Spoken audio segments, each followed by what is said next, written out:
Hello बच्चों, आज जो है हम स्टार्ट कर रहे हैं इलेक्ट्रोकेमिस्ट्री। और इलेक्ट्रोकेमिस्ट्री के अंदर सबसे पहले जो आज की क्लास में हम टॉपिक को डिस्कस करेंगे वो डिस्कस करेंगे आपका नस्ट इक्वेशन। ठीक है, नस्ट इक्वेशन क्या होती है? नस्ट इक्वेशन होती है कि ये हमारी एक ऐसी इक्वेशन है जिसको हम यूज करेंगे फाइंड आउट करने के लिए। ठीक है, EMF of the cell. EMF of the cell को हम यहाँ पे फाइंड करना सीखेंगे। इसमें ईएमएफ ऑफ द सेल दो तरीके से फाइंड करेंगे। सबसे पहला होगा बेटे स्टैंडर्ड कंडीशंस के ऊपर, जो आपके स्टैंडर्ड कंडीशंस हैं,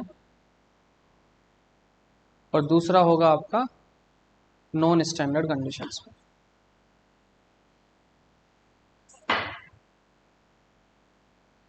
जो स्टैंडर्ड कंडीशन और नॉन स्टैंडर्ड कंडीशन है, इन दोनों के बारे में मैं वन बाय वन एक्सप्लेन करूंगा डिटेल में। तो पहले समझिए कि जो नस्ट की कॉमन इक्वेशन है वो इक्वेशन क्या है। नस्ट ने एक बहुत आसान से एक कॉमन इक्वेशन दी हुई है, इसका नाम है that is EMF of the cell is equal to E node cell minus R T divide by N F और log concentration of the oxidation and divide by concentration of the reduction। ये है आपकी Nernst की equation common. अगर हम बात करें standard condition पे नस्ट इक्वेशन की, तो नस्ट इक्वेशन का स्टैंडर्ड कंडीशन का मतलब है टेम्परेचर की वैल्यू 298 केल्विन टेम्परेचर चाहिए, दैट इज मीन्स कि 25 डिग्री सेल्सियस रूम टेम्परेचर चाहिएगा। एफ की वैल्यू कांस्टेंट होगी, दैट इज 96487। ठीक है, 96487 इसकी फैराडे कांस्टेंट की वैल्यू होगी। ठीक है, और उसके बाद में आपका R is gas constant 8.314 and temperature हो गया। ठीक है, तो जब हम अपनी इक्वेशन में ईएमएफ की इक्वेशन में इसको पुट करेंगे, so EMF is equal to that is E node cell minus R T divide by N F और log concentration of the oxidation divide by concentration of the reduction. तो अगर R की value को हम यहाँ से उठा के रखते हैं, ठीक है, एक तो हो गया आपके पास में टेम्परेचर उठा के हमने यहाँ पे रख दिया, R की वैल्यू को उठा के अपने यहाँ रख दिया, और आपने फैराडे कांस्टेंट की वैल्यू को उठा के यहाँ रख दिया। सो जब ओवरऑल आप इसे सॉल्व करेंगे तो आपके पास में ईएमएफ ऑफ द सेल का फॉर्मूला निकल के आएगा, that is E node cell minus 0.059 divide by n and log concentration of the oxidation and divide by concentration of the reduction। और नॉन स्टैंडर्ड कंडीशन के लिए क्या करेंगे? नॉन स्टैंडर्ड कंडीशन में आपको टेम्परेचर भी गिवन होगा। ठीक है, मान लीजिए टेम्परेचर आपके पास में 300 केल्विन है, आर की वैल्यू आपके पास सब में कांस्टेंट रहेगी, दैट इज 8.314। ऐसे ही आपके पास में नेक्स्ट बचा टेम्परेचर हो गया, और फैराडे कांस्टेंट आपके पास सेम रहेगा, दैट इज 96487। तो डायरेक्टली जब आप इसकी वैल्यू को पुट करोगे तो ईएमएफ का फॉर्मूला बन जाएगा, that is E node cell minus R T divide by N F और log concentration of the oxidation divide by concentration of the reduction. तो इन सारी वैल्यूज को आप इसके अंदर पुट कर सकते हो फॉर्मूले में, और जैसे जैसे कोई भी टेम्परेचर को पूछा जाएगा तो यहाँ से फाइंड कर सकते हैं।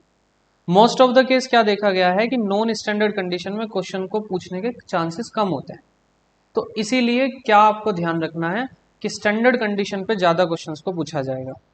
तो ये आपके लिए वेरी इंपॉर्टेंट क्वेश्चन है, इसको ध्यान रखना। ठीक है, तो वेरी इंपॉर्टेंट कंसेप्ट है। इस कंसेप्ट के बेस पे हम कुछ क्वेश्चन करेंगे जैसे कि आपको ये टॉपिक थोड़ा और क्लियर हो जाए। ठीक है, सो क्वेश्चन नंबर फर्स्ट के बारे में देखिए। क्वेश्चन स्टार्ट कर रहे हैं तो सबसे पहले हम एग्जांपल्स की बात करेंगे, जो एग्जांपल्स के बहुत बेसिक क्वेश्चन पूछे। जैसे कि मैं अपनी तरफ से क्वेश्चन लिख रहा हूँ कि कोई रिएक्शन है जिस रिएक्शन के अंदर निकल इलेक्ट्रोड को जब कॉपर के किसी इलेक्ट्रोलाइट के कांटेक्ट में लाया गया था, तो उस इलेक्ट्रोलाइट की कंसंट्रेशन 0.01 कैपिटल एम उसकी मोलैरिटी थी, और इन दोनों को जब हमने कांटेक्ट में लाके किसी रिएक्शन को पूरा किया तो ये रिएक्शन चेंज हो गया Na2 पॉजिटिव, जिसकी कंसंट्रेशन 0.1 कैपिटल एम थी प्लस Cu 0 हो गया। तो यहाँ से कोई ये इक्वेशन आपको दी हुई है, इसमें आप देख रहे हो कि निकेल का हुआ है ऑक्सीडेशन और कॉपर का हुआ है रिडक्शन, कॉपर रिड्यूस हो गया। सिमिलरली इस दौरान आपको जो ई नोड सेल की वैल्यू दी हुई है, इस दौरान आपको 0.58 वोल्ट अपनी तरफ से मैंने वैल्यू ले लिया कोई, that is E node cell value आपको गिवन। तो क्या हुआ कि अब आपसे पूछा हुआ है कि अगर उस दौरान टेम्परेचर 298 केल्विन था, so what will be the EMF of this cell, EMF की वैल्यू बताइए कितनी। सो अभी मैंने समझाया आपको कि ईएमएफ का इक्वेशन क्या है, फॉर्मूला क्या है, that is E node cell minus 0.059 divide by N और log concentration of the oxidation divide by concentration of the reduction. Values को पुट कीजिए तो E cell, E node cell की वैल्यू आपके पास है 0.58 minus 0.059। Number of electron transfer देखो, nickel ने यहां से जाने के लिए निकेल ने 2 इलेक्ट्रॉन को लूज किया, सिमिलरली कॉपर ने 2 इलेक्ट्रॉन को गेन किया, तो ट्रांसफर ऑफ इलेक्ट्रॉन्स की वैल्यू कितनी हो गई, n, n means that is 2। Low concentration of the oxidation, oxidation किसका हुआ है, निकेल का ऑक्सीडेशन हुआ है, देन ऑक्सीडेशन की वैल्यू हो गई 0.1 डिवाइड बाय, ठीक है, रिडक्शन की वैल्यू कितनी है, कॉपर, कॉपर की वैल्यू है 0.01 कैपिटल।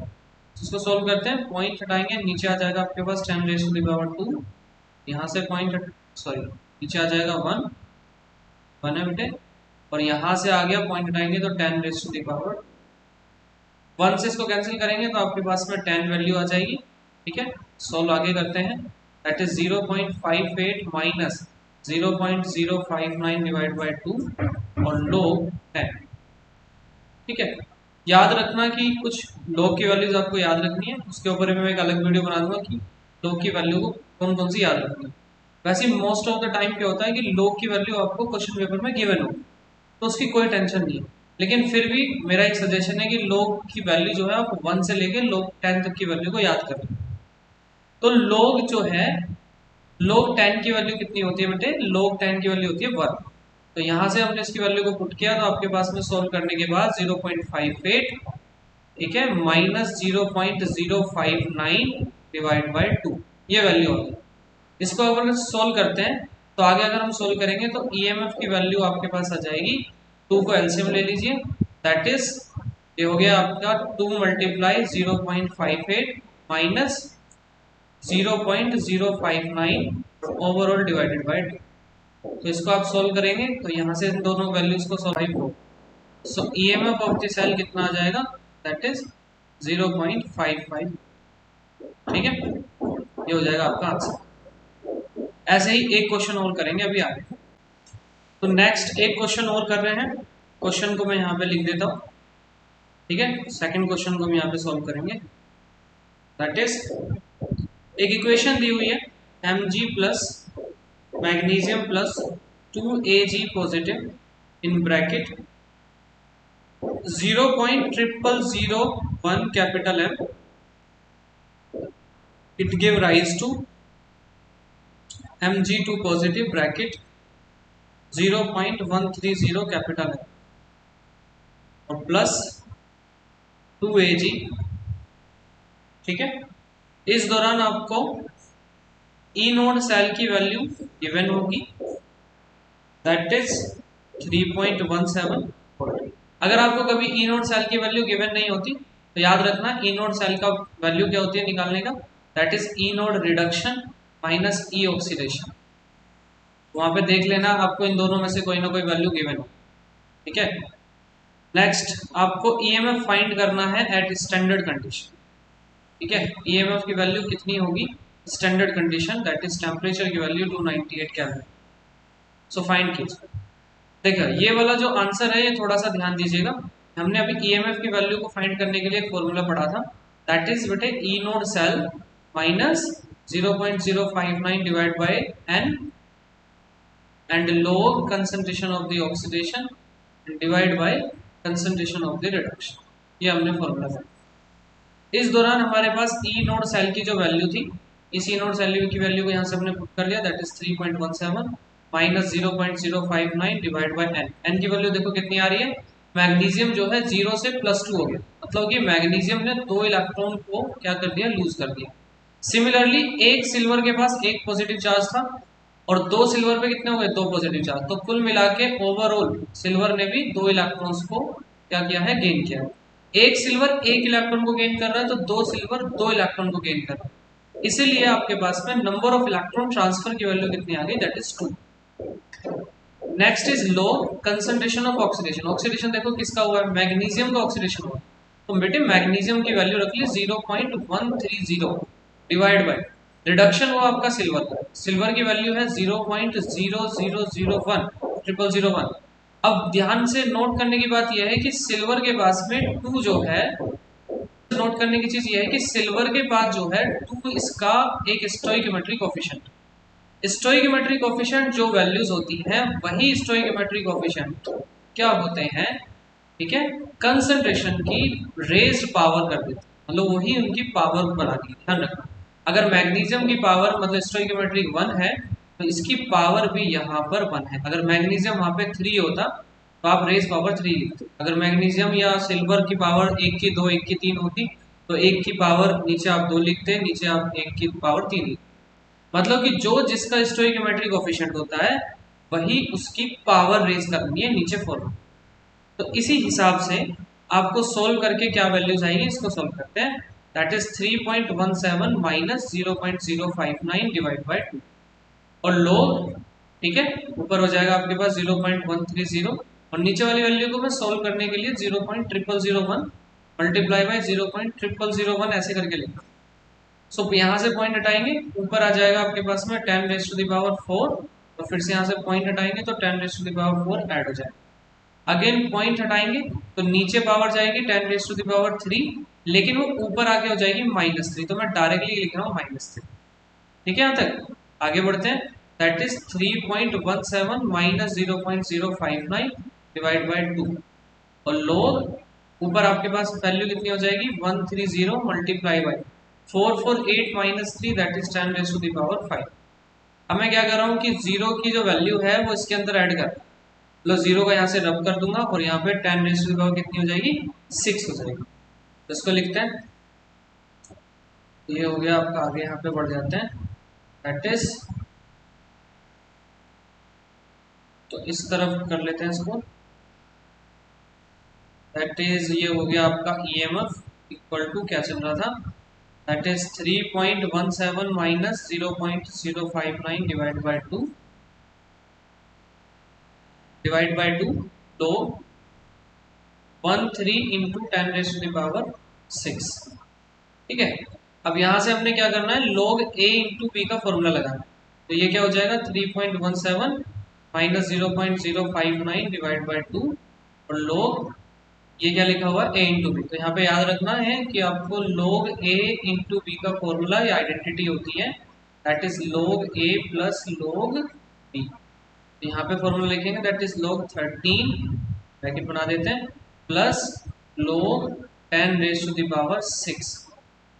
जो पावर होती है किसी वैल्यू की वो आगे आ जाती है, इसको याद रखना है, मतलब रूल होता है करने का सॉल्व। ठीक है, 3.17 minus 0.059 divide by 2 in bracket log 13 और 6 आ जाएगा प्लस 6 log 10 और log 10 क्या होता है मैंने आपको बताया था, log 10 होता है 1। तो सिमिलरली यहाँ पे हो गया आपके पास 3.17 माइनस 0.059 डिवाइड बाय 2 और log 13 की वैल्यू क्या होगी आपको गिवन होगी टेबल में। ठीक है, ये वैल्यू आपको गिवन ही है, यहाँ से वैल्यू लिख सकते हो और प्लस 6, और जब आप इसको सॉल्व करोगे तो यहाँ से वैल्यू आपकी, जब आप सब इसको सॉल्व करोगे तो इसकी वैल्यू लगभग 2.96 वोल्ट के करीब है, दैट इज योर EM, ये आपका आंसर। ठीक है, तो मेरे हिसाब से मैंने आपको वो क्वेश्चन कराए जो बहुत इजी है और कंसेप्ट को क्लियर करने के लिए बहुत बहुत इंपॉर्टेंट है, तो शायद नेक्स्ट इक्वेशन आपकी क्लियर हो जाएगी। नेक्स्ट वीडियो जो होगी, अगली वीडियो में हम पढ़ेंगे रेजिस्टेंस, रेजिस्टिविटी और उससे रिलेटेड जितने भी टर्मिनोलॉजी होगी सारी की सारी हम नेक्स्ट वीडियो में कवर करेंगे। ठीक है, तो बने रहिए नेक्स्ट वीडियो के लिए, आगे चलते हैं।